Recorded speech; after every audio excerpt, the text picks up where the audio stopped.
Hello mga bossing, good afternoon. Today meron tayong installation ng bi-LED projectors mga bossing. As you can see mga bossing, ito siya. Meron siyang low beam tsaka high beam feature. So pag nakikita nyo meron siyang golden yellow sa baba dito na may laser yan. Ibig sabihin mga bossing naka high beam siya. So try mo boss low beam lang muna. So ito yung low beam mga boss. As you can see properly aligned. So ang ginagawa po namin mga bossing is lower than headlight po siya. Kasi mamaya po pag atras tong Toyota Raze, mangyayari po aakyat din po yung foglights natin ng kaunti. So most likely mga bossing, magiging ka-level siya ng headlight. At least, malakas po siya as you can see.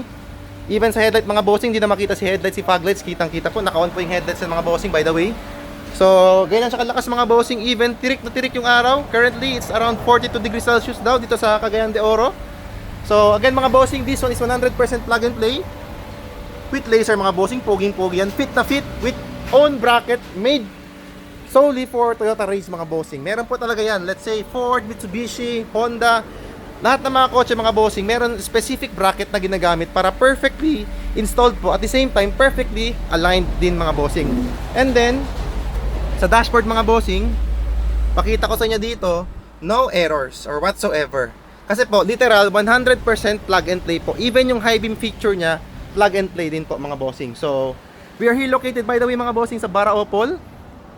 So this is Andres Auto Accessories mga bossing. Keon Sondra, powered by Keon Sondra.